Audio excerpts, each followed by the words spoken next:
안녕하십니까.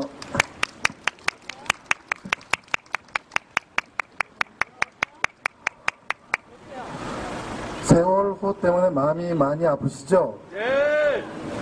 그 물속에 우리 아이들이 있는 것 같지 않습니까?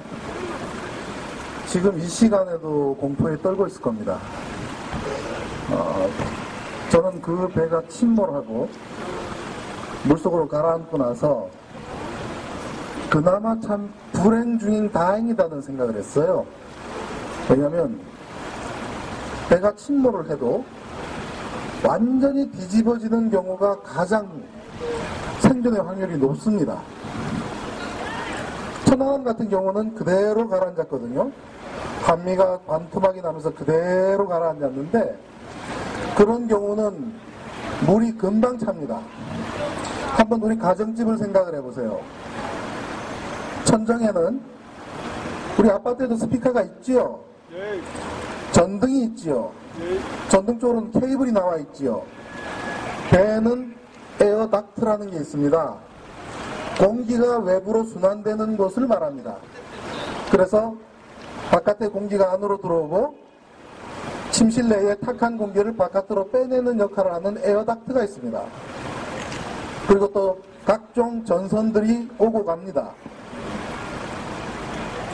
만약에 선박이 있는 그대로, 모습 그대로 가라앉았다면 제일 먼저 그쪽 천장에 있는 모든 구멍을 통해서 공기가 빠져나갑니다. 그리고 물이 차면서 물은 어디로 들어옵니까? 이 방문으로 들어오거든요. 우리 침실에도 문이 달려 있지만 완전히 수밀이 되지는 않지 않습니까? 선박의 군함은 완전히 타이트가 되는 수밀되는 문을 쓰지만 군함인 경우, 여객선인 경우의 문은 일반 우리 육지에서 보는 그런 호텔 시설들과 크게 다르지 않습니다. 선박이라는 차이만 있지 선실 내부는 우리 거주구하고 똑같습니다. 그렇지만 문이 닫히면 그래도 어느 정도 물은 막아주지요. 하지만 미세하게 들어오는 물은 막을 수가 없습니다. 더구나 천장에서 계속 공기가 빠져나가면 빠져나가는 만큼 물이 들어오기 때문에 천안함 같은 경우는 제가 불과 5분 만에 전원 사망하셨을 것이다 라고 분석을 했습니다. 그런데 나라에서 어떻게 했습니까? 69시간 동안 살아있을 가능성이 있다라고 거짓말을 했지요. 천안함은 잠수함이 아니거든요.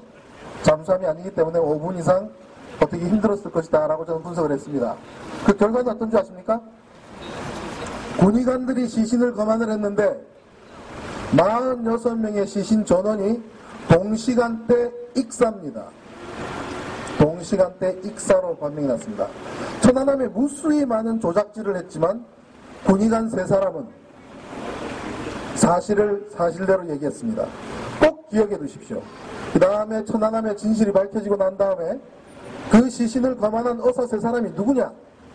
꼭 기억하십시오. 머지않아 곧 열리게 될 천안함 재판에서 군의관이 법정의 증언으로 나올 증언석에 서게 됩니다. 다음 달이 될지 다다음 달이 될지 모르겠지만 곧 임박해 있습니다. 그런 분들은 정말 대단하신 분들이에요. 국방부에서 얼마나 압력을 넣었겠습니까? 폭발에 의해서 사망했다고 좀 적어달라. 파열을 했다고 적어달라. 라고 압박을 하지 않았겠습니까? 그러나 의사로서의 양심을 지켰습니다. 전원 동시간대 익사. 상상을 해보십시오. 어뢰가 터져서 배가 반토막이 났습니다. 그곳에서 2000도 내지 3000도의 온도가 발생했답니다. 그 온도에 어뢰의 프로펠러가 녹아서 하얀 가루가 생성이 됐답니다. 자, 그곳에서 발견된 시신이 사인이 무엇일까요? 2000도, 3000도 온도를 견딘 그분이 물이 들어오자 익사하셨습니다. 말이 됩니까? 그게 천안함입니다. 천안함은 바로 물이 찼습니다. 그러나 우리 세월호는 빠른 시간에 뒤집어져서 완전히 전복되어서 가라앉았기 때문에 공기가 나갈 수 있는 천장의 에어닥트, 스피커, 케이블 같은 게 전부 발바닥 밑으로 내려왔습니다. 발바닥 밑으로 내려오고 그 내부에 있는 공기가 에어 포켓을 형성합니다. 에어포켓이라는 것이 뭐냐면 공기주머니예요. 포켓은 우리 호주머니 포켓이고요. 에어포켓. 물론 문은 완전히 수밀되지 않습니다. 그쪽으로 물은 들어옵니다. 들어오지만 이미 형성되어 있는 공기만큼은 물이 밀어내는데 한계가 있기 때문에 저는 모든 선실마다 적어도 허리춤 이상의 공기는 내부에 있었을 것이라고 추정을 합니다. 왜냐하면 이 배가 가라앉을 때 선실에 물이 찬 게 아니거든요. 천안함은 갑판 하부에 침실이 있습니다. 갑판 저 아래쪽에 기관실 뒤쪽에 침실이 있습니다. 그렇기 때문에 급속하게 물이 찼습니다. 그러나 여객선은 갑판 상부에, 자 여기가 갑판이면은 저 2층 3층 저 높이에 침실이 있습니다. 그렇기 때문에 하부에서부터 물이 차서 뒤집어지면서 가라앉았기 때문에 모든 침실에 있는 공기는 그대로 안고 물속으로 갔다는 얘기입니다. 우리 거실을 보십시오. 거실은 많이 뚫려 있지요. 베란다로도 뚫려 있고 부엌으로도 뚫려 있습니다. 그러나 침실들은 다 문이 닫혀 있지 않습니까? 똑같습니다. 선박에서도 공용 면적, 노래방이라든지 식당이라든지 이런 데는 오픈되어 있지만 모든 침실은 그래도 문으로 막혀 있습니다. 그렇기 때문에 그 내부에 있는 면적만큼의 공기는 그대로 안고 침몰을 했기 때문에 에어포켓이 상당히 존재한다. 그러면 문제는 뭡니까? 공기 중에 있는 산소가 소진될 때까지는 다 살아있겠죠. 바로 그 점입니다. 공기 중에 있는 산소가 더 소진되고 나면 질식을 하게 됩니다. 그 시간이 얼마나 될까요? 잘 모르겠습니다. 공간이 얼마나 되는가의 여부, 그리고 그 안에 몇 명의 사람이 함께 있는지 여부, 같이 호흡을 해야 되니까 그게 아마 판가름을 할 겁니다. 대략 추측을 해보라 그런다면 작년에 대서양에 빠진 선박에서 60시간 동안 탄산음료수만 먹고 살아난 사람 뉴스 보신 적 있지요?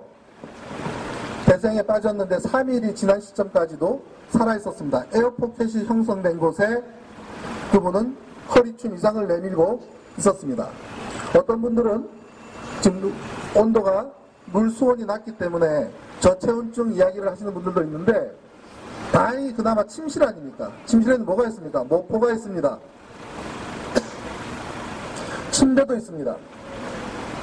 그런 거를 뜯어다가 바닥에다 깔면 그만큼 좀 더 높이 올라갈 수 있죠. 모포가 있으면 또 감을 수가 있죠. 여러 사람이 있으면 서로 끌어안고 주물러 줄 수 있죠.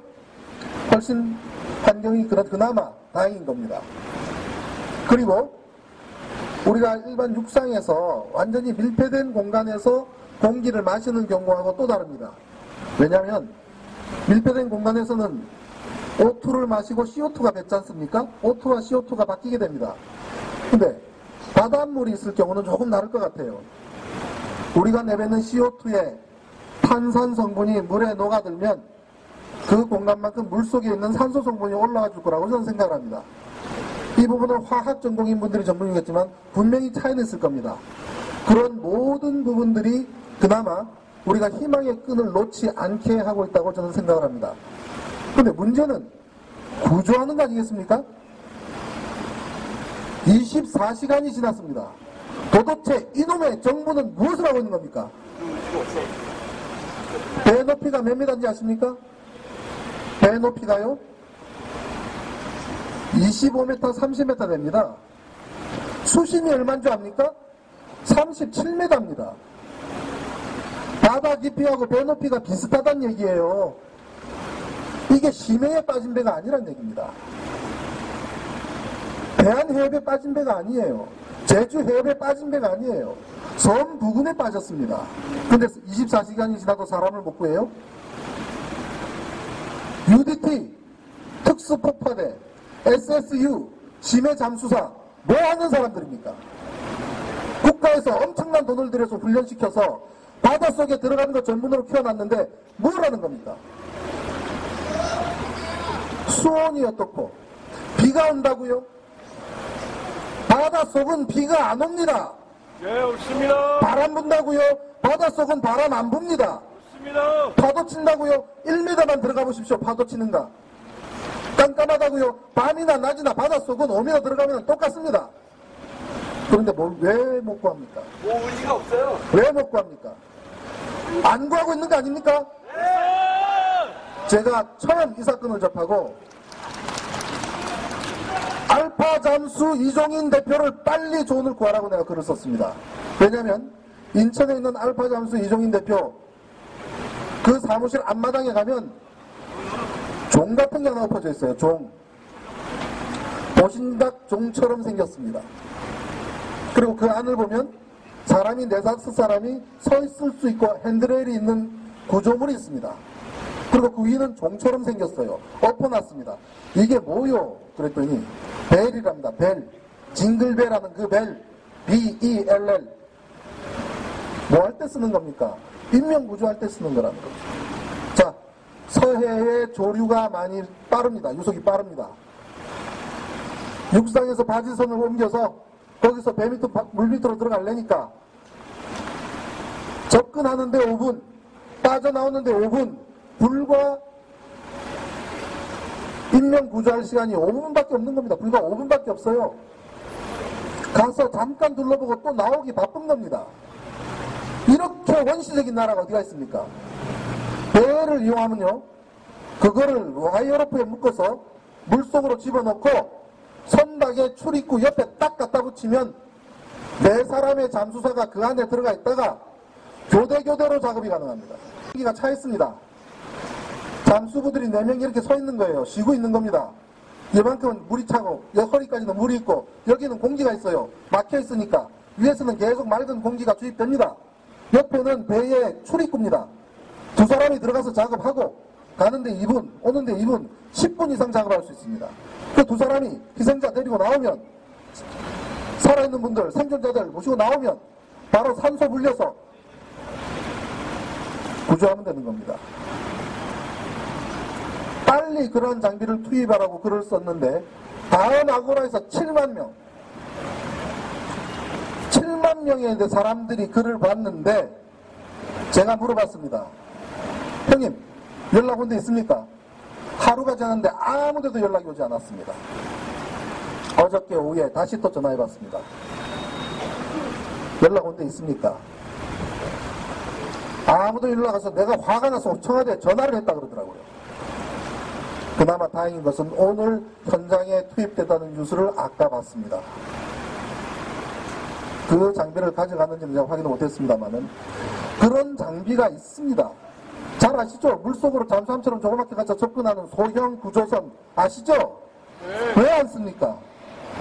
46명이 사망하는 사건을 겪고도 정신을 못 차린 겁니다. 우리가 그 사건 하나라도 진실을 정확하게 밝혔다면, 교통사고인 그 사건을 진실 하나를 분명히 밝혔다면 매뉴얼이 생길 거 아니겠죠? 매뉴얼이 있을 거 아니겠습니까? 산명이 바다에 있는 나라에서 어디서 해난사고가 날지 모르는데 왜 그놈의 크레인은 저 남쪽 끝에서만 와야 됩니까? 인천에도 하나 있고 목포에도 하나 있고 부산에도 있고 강릉에도 하나 있으면 어디서 사고가 나든 양쪽에서 2군데서 달려오면 크레인도 불과 서너 시간이면 도착합니다. 그죠?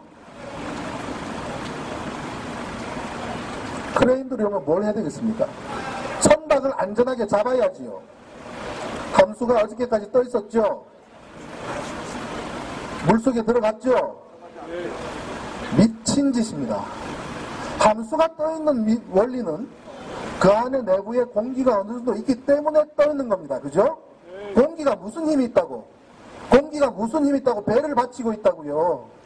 그러면 바지선 한두 척을 가져다가 선수 옆에 나란히 붙여서 조금만 묶어놔도 선수 안 깔아앉습니다. 안 깔아앉아요. 선수가 깔아앉으면 제일 우려가 되는 게 뭔지 압니까? 선수가 물 위에 떠 있을 동안에는 그나마 그 각도를 유지하고 있습니다. 선박은 완전히 뒤집어진 그 각도를 유지하고 있다고요. 근데 선수가 마저 내려가면 배는 안정한 모습을 취하기 위해서 왼쪽으로 눕든지 오른쪽으로 눕든지 누워버릴 가능성이 큽니다. 왜? 뒤집어 엎으면 구조물이 약하니까. 연통도 있고 거주구도 있고 배 밑바닥처럼 평평하지 않고 배 옆바닥처럼 평평하지 않기 때문에 옆으로 누울 가능성이 높아요. 조류도 얼마나 셉니까? 그 거센 조류에 밀려서 넘어갈 수가 있죠? 넘어가면 그나마 생성된 에어포켓 다 사라진다고요. 공기는 물보다 가볍다. 우리가 이런 비극적인 사고를 겪으면서 너무나 원통한 것은 그 안에 너무나 기초적인 과학, 기초적인 상식, 기초적인 이론이 들어있는 거예요. 공기는 물보다 가볍다. 선박을 조금이라도 흔들면 공기는 빠져나갑니다. 선박이 조금이라도 요동하지 않게 만들어야 돼요. 그러려면 선수를 일찍 잡았어야 돼요. 제가 어저께 MBN에 나가서, 그저께 MBN에 오후 3시에 나가서 1시간 동안 뉴스 시간에 대담하면서 이야기를 했습니다. 패널이 3사람인데 한 분은 잠수 전문이고 또 한 분은 선박 전문이고 저는 항해 조선 전문이고 셋이 나갔는데 20분 있으니까 한 번 나가시게 하더군요. PD가. 또 20분 있으니까 다른 한 분 또 나가게 하시더군요. 저는 그 방송 끝날 때까지 계속 대담했습니다. 그분들도 저 사람은 배에 대해서 좀 아는구나, 바다에 대해서 좀 아는구나 하니까 저를 제일 마지막까지 남겨뒀겠죠. 그때도 계속 이야기를 했습니다. 선수 잡아라. 바지선 지금 양쪽에 가서 잡아도 저 선수는 잡을 수 있다. 저 선수가 가라앉아 깨라. 하다못해 해군의 선박 2척만 가서 양쪽에 붙여놓고 밧줄로 묶어놔도 그 선수는 유지할 수 있습니다. 바다에 떠있는 배거든요. 공기가 잡아주고 있는데 배가 왜 못 잡습니까? 그죠? 예. 그나마 안에 있는 에어포켓마저 배가 쓰러져서 빠져버리면 각 침실에 있는 공기가 빠져나가는 것도 물론이지만 어느 구역에서 어떤 변화가 있을지 와류가 형성되면 그 안에 있는 사람들 그 와류에 휘말리게 된다고요. 구역에 따라서. 그저께 토론을 하고 있는데 어떤 해군 제독이라는 양반이 한다는 소리가 잠수함 함장이랍니다. 대한민국 잠수함 부대 초대 함장이랍니다. 인터넷으로 검색하면 나옵니다. 그 사람이 방송으로 전화 인터뷰를 하는 얘기가 저 배를 빨리 뒤집어 봤으면 좋겠습니다. 크레인이 와서 저 배를 뒤집어 봤으면 좋겠습니다. 그래요. 제가 바로 받아서 그랬습니다. 미친 소리라고. 정신 나간 소리라고. 배를 뒤집으면 그나마 생성된 에어포켓 다 사라집니다. 그게 대한민국 해군 당성 출신의 제독 출신이 한다는 소리예요. 이런 사고 앞에서. 인양 이야기를 합니다. 인양 이야기가 나오면 미친 짓입니다. 인양이 뭔지 압니까? 배 앞에 와이어로프를 걸고 왜 배 뒤에도 체인을 걸고 끌어올리는 게 인양인데 체인 한 번 걸라 그러면 열을 걸려요. 열을. 그동안 사람 구하지 않겠다는 얘기입니까? 인양에 인자도 나오지 말게 해야 됩니다. 만약에 인양을 이야기하는 사람이 있으면 입에 재갈을 물려야 됩니다. 네?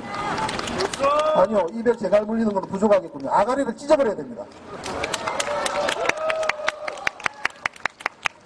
배가 왜 중요합니까? 배 어디다 쓰려고요? 그놈의 배 어디다 갖다 쓰려고요? 사람을 구해야지요. 생존자 다 구하고 돌아가셨다 하더라도 희생자 마지막 한 사람 명단이 확인될 때까지 배 인양할 필요 없습니다. 저 배가 저기에 1년 처박혀 있다고 해서 뭐가 우리한테 달라질 게 있습니까? 인양이 중요한 게 아닙니다. 한 사람이라도 지신처럼 보이지만 나와서 인공호흡하면 살아나실 분도 계실지도 모르지 않습니까? 마지막 한 사람이 나올 때까지 인양 이야기는 꺼내서는 안 됩니다. 선박의 기본을 아는 사람들은 그렇게 하지 않습니다. 그럼 원인이 무엇일까요? 왜 가라앉았을까요? 선장이 그런 얘기를 합니다. 항해를 하다가 급격하게 방향을 틀어서 가라앉았다고 이야기하죠? 그렇게 알고 계시죠? 이 미친 나라가 그렇게 몰고 나가고 있습니다. 급격하게 튼 부분은 있지만 그것이 직접적인 원인이 아닙니다.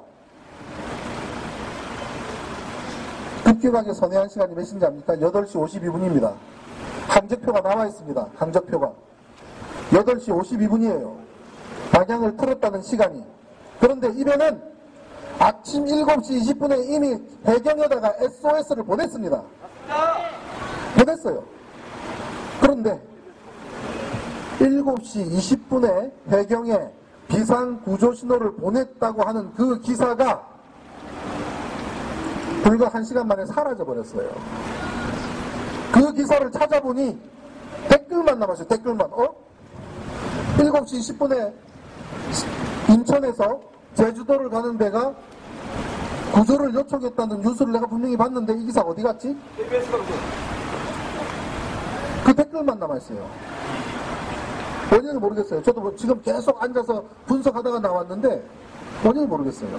그리고 아침 8시에 그 인근 주민들이 왜 하얀 배가 저기 떠있지? 8시 전에 떠서 정지해 있었습니다. 이 배는. 무언가 문제를 일으킨 시간이 8시 이전입니다. 7시 20분에 구조 신청을 할 정도로 무언가 문제가 있었습니다.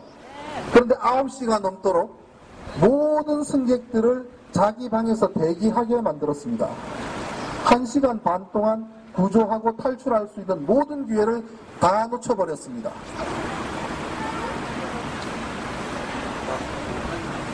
어떤 논리로 그거를 이해를 할 수가 있을까요? 그 원인을 찾기 위해서 이 배가 어느 길을 갔는지 제가 추적해 봤습니다. 진도 앞에는 섬이 많이 있습니다. 서해 대상 관광 지역으로 지정되어 있습니다. 여러분들이 지금 가지고 계신 핸드폰으로도 구글로 접속하면 보실 수 있습니다. 구글 맵을 통해서 지도를 한번 보십시오. 어떻게 생겼는지. 진도 앞바다에는 많은 섬들이 있으면서 그 지역은 색깔이 조금 다릅니다. 왜? 수심이 낮기 때문에. 자, 섬을 한번 불러볼까요? 이 건물이 진도입니다. 그 앞에 섬 2개가 있습니다. 상조도, 하조도. 조금 건너뛰어서 또 섬이 2개가 있습니다. 대마도, 관대도.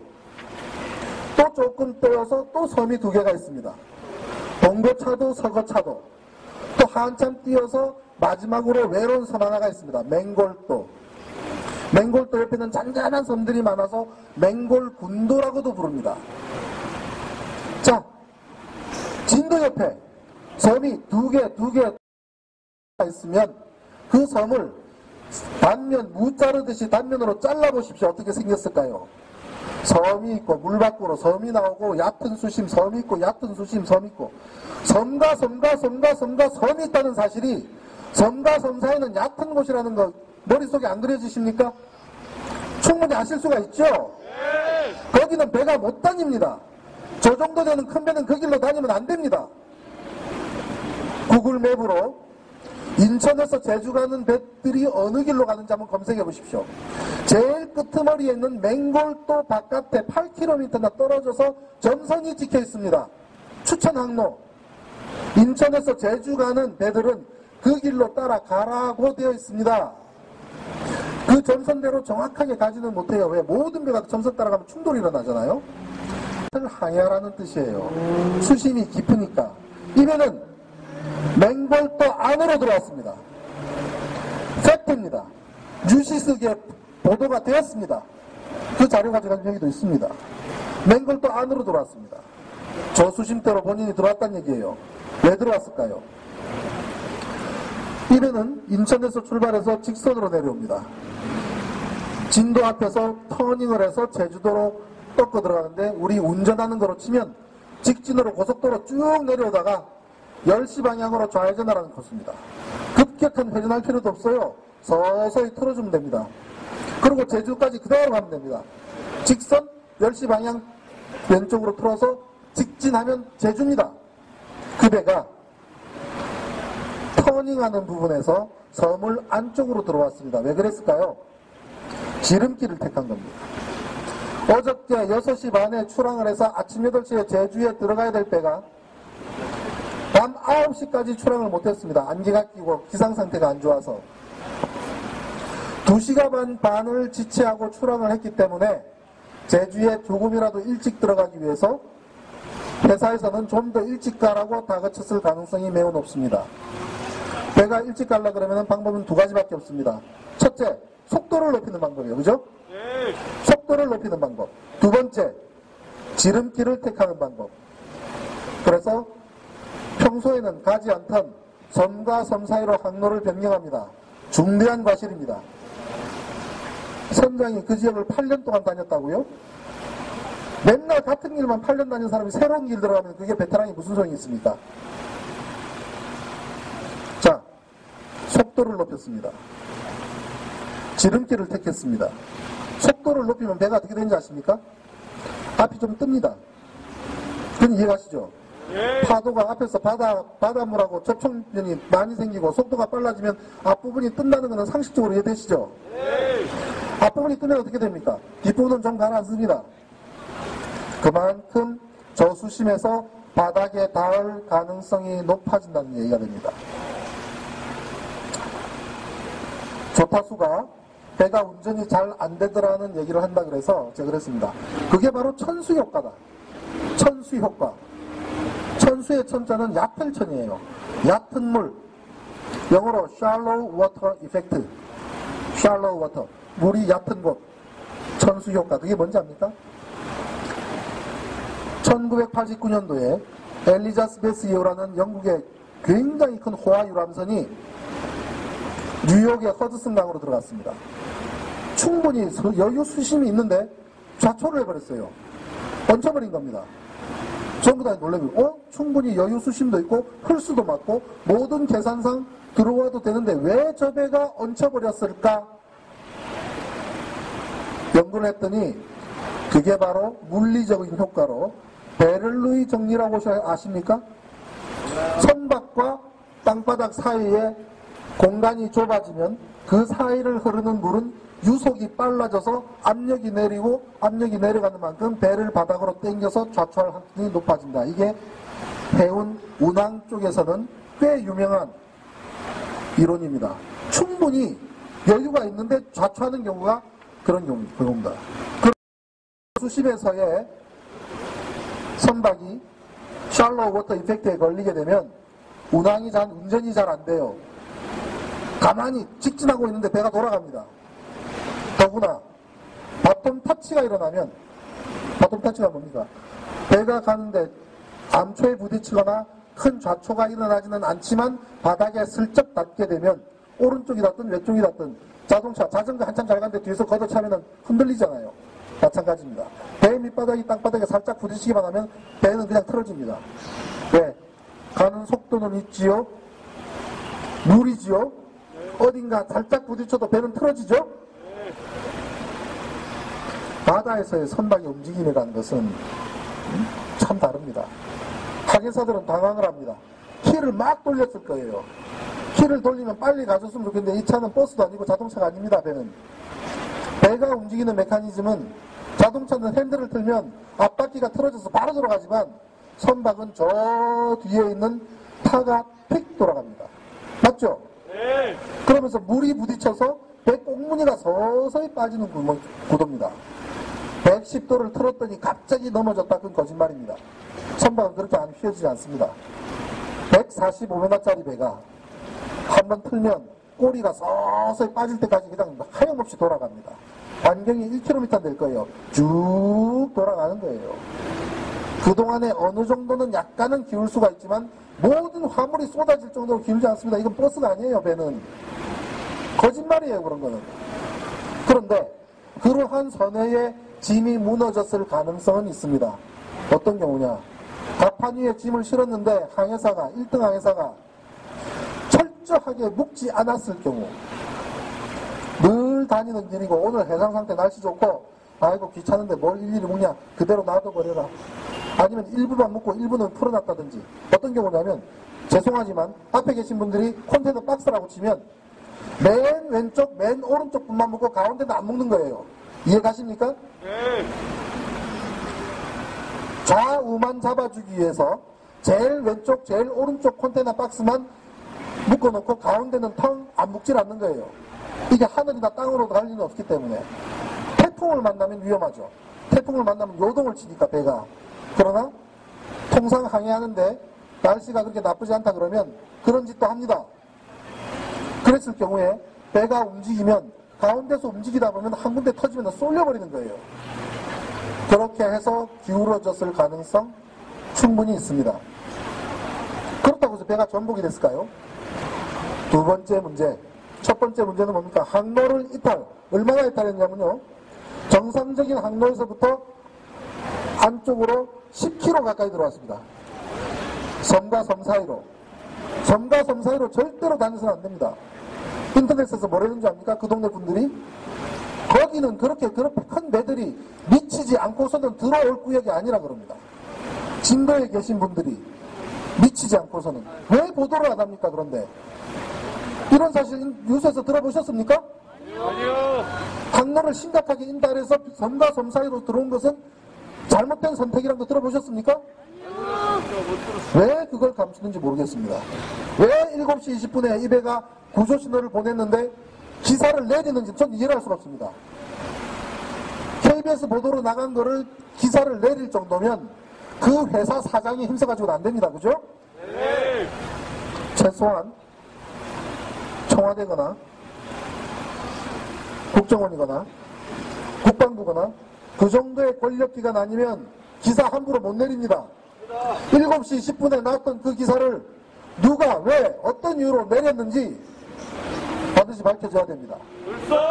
사고는 사고일 뿐 언제나 사고는 일어날 수 있습니다. 그러나 희생자 한 명도 만들지 않아야 되는 사고를 사건으로 만드는 짓을 해서는 안 됩니다. 사고를 사건으로 키우고 있습니다. 이 정권은. 좌초를 해서 충돌까지 한 천안함을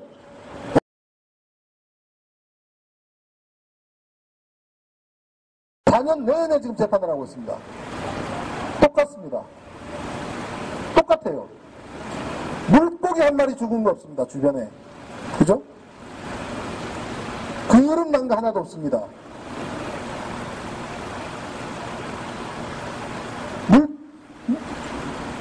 엄청난 폭발이 있었다고 하는 천안함에 지금 현재 세월호에서 있었던 그 손상과 다를 게 뭐가 있습니까? 그런데 어뢰가 터졌다고 조작질했지 않습니까?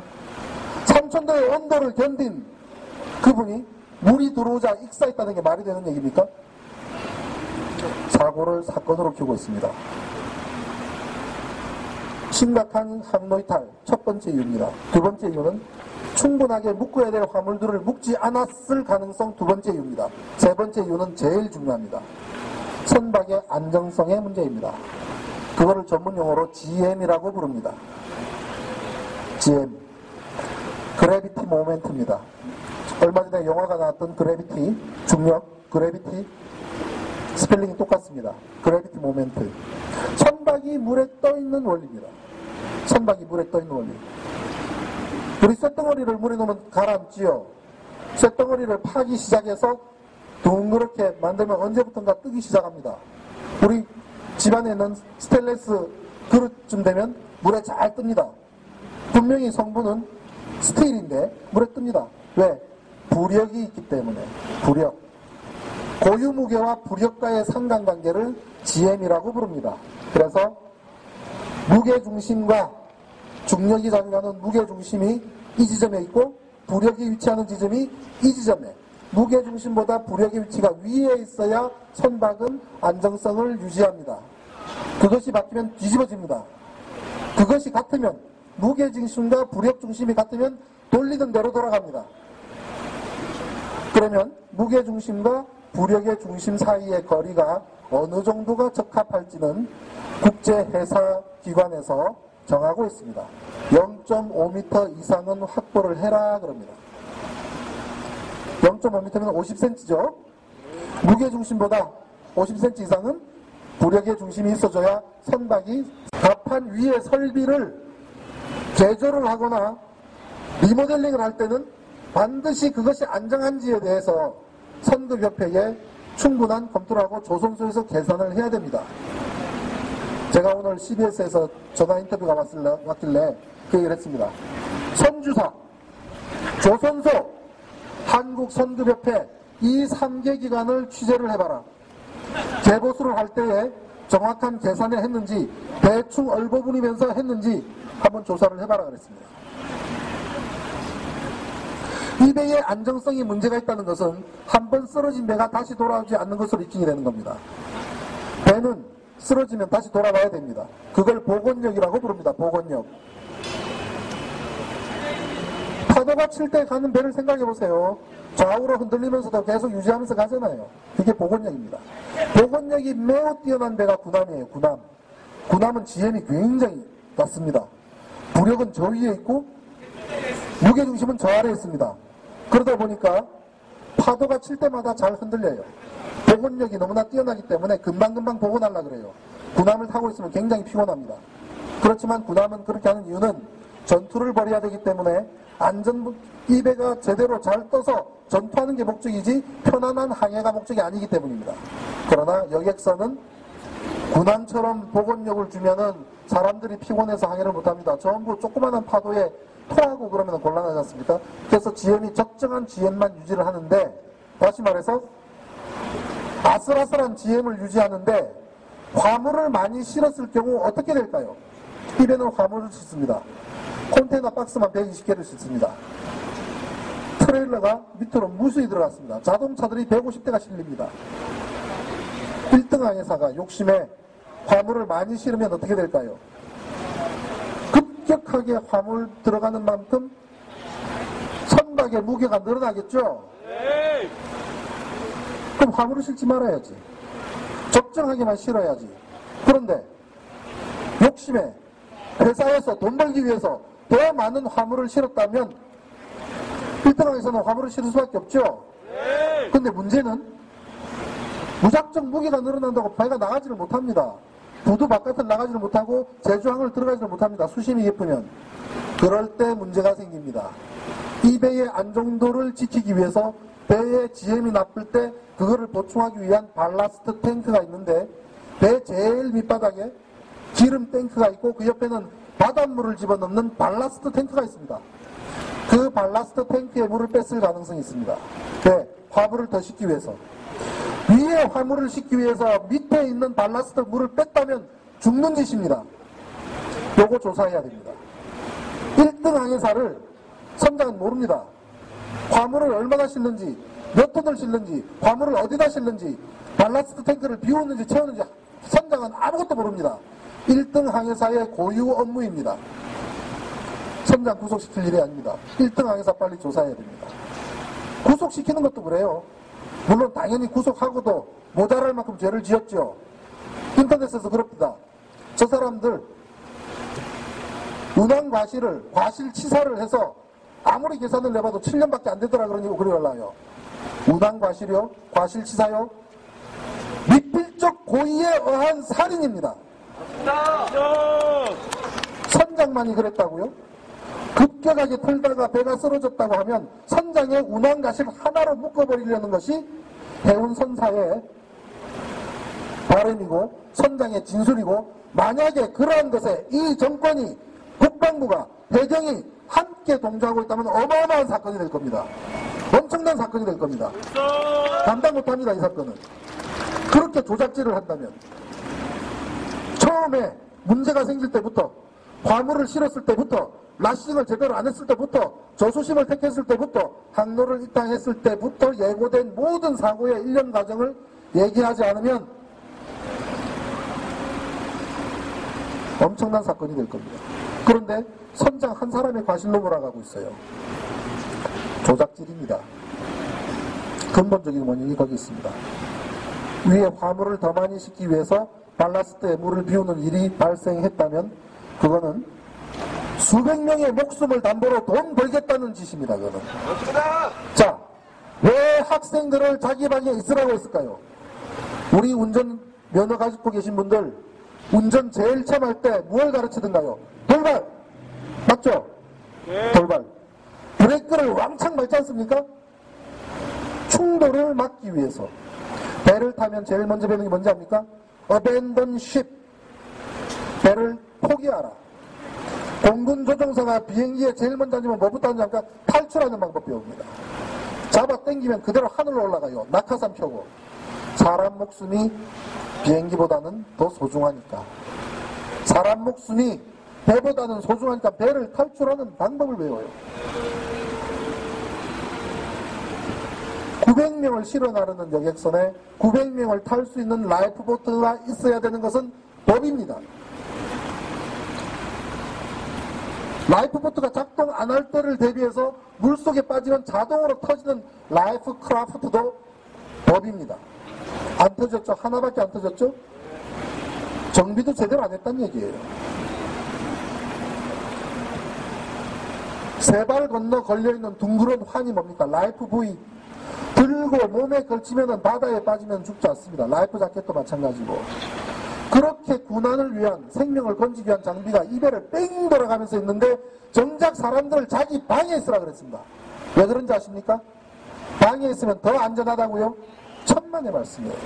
전 세계에서 얼마나 이게 웃음거리가 되고 얼마나 창피한 일이 된 거 압니까? 승객들이 바깥에 나와서 이배의 문제점을 보면 핸드폰으로 연락할 것이고, 그러면 자기 회사의 이미지가 나빠질 것이고, 화물을 실어 나르는 화주 입장에서는 이 회사를 선택하지 않을 가능성이 있고, 그러면 영업에 지장을 주기 때문에 모든 승객들을 방에 있으라 그런 겁니다. 미친 짓이에요. 돈에 미친 놈들이에요. 라이프 자켓을 입고 방에 있으라는 놈은 전 세계 어떤 뱃사람도 없습니다. 라이프 자켓을 입었으면 가장 빨리 탈출할 수 있는 곳, 가장 빨리 구조할 수 있는 곳 옆에 있어야 돼요. 라이프 자켓을 입고 그 자리에 있는 거는 비행기밖에 없어요. 비행기에서 전부 다 서서 돌아다니면 아무 도움이 안 되니까.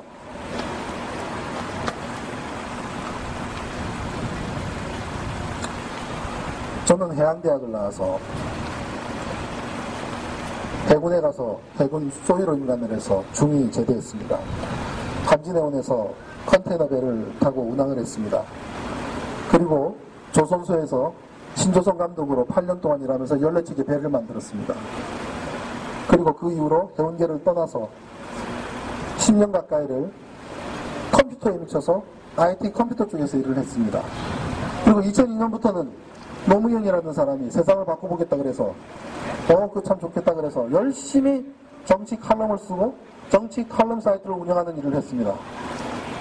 내가 전공을 익힌 지 25년, 30년이 지난 시점에 와서 이 폐악한 정권을 위해서 내 지식과 내 기술과 내 경험을 이렇게 써먹을 줄 몰랐습니다. 이명박과 박근혜의 조작질과 왜곡질과 거짓을 그것을 막기 위해서 태어난 것 같아요.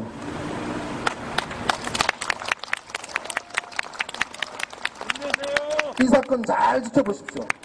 잘 지켜보십시오. 벌써 사고가 아니라 사건이 되어가고 있습니다. 왜 아침 7시 20분에 구조 신청을 했는데 그것을 회경은 왜 받지 않았으며, 받았다면 왜 받지 않은 척 하고 있으며, 왜 방송사는 그 기사를 삭제해버리는지.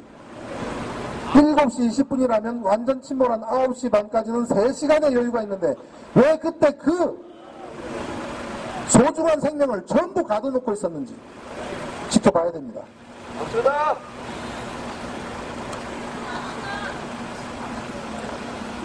정말 가슴이 아픕니다. 그 안에 있을 아이들 하나하나가 제 자식 같아서 정말 가슴이 아픕니다.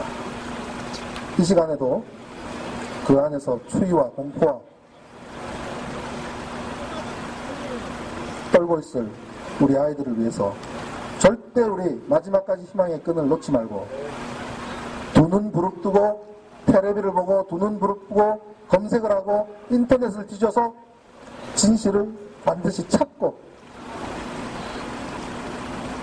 구조를 안 하려고 애를 쓰는 저 인간들을 응징하십시다. 제가 그저께 MBN에서 한참 대담 토론을 하고 있는데 박근혜 대통령이 진도에 내려갔더군요. 한 5분 동안 토론을 멈추고 5분 동안 남자인가 여자인가 두 분이 대통령께서 저기 하셨네요. 격려하시네요. 화면상에는 대책본부장이 브리핑하고 다음이고 하는 것이 보여줍니다. 피가 거꾸로 쏟더군요. 그거 끝나고 저한테 마이크가 넘었습니다. 대통령이 저기 왜 갑니까? 제가 그랬습니다. 1분 1초라도 수색하고 구조하고 해야 될 시간에 대통령이 거기 왜 갑니까? 대통령이 한번 가면 몇 시간 전부터 모든 관공서는 의전 준비하랴, 차량 준비하랴, 교통 정리하랴, 전부 매몰된 거 아닙니까? 구조작업 방해할 일 있습니까? 정말 정신 나간 사람들입니다. 개념이 없습니다. 개념이 없습니다.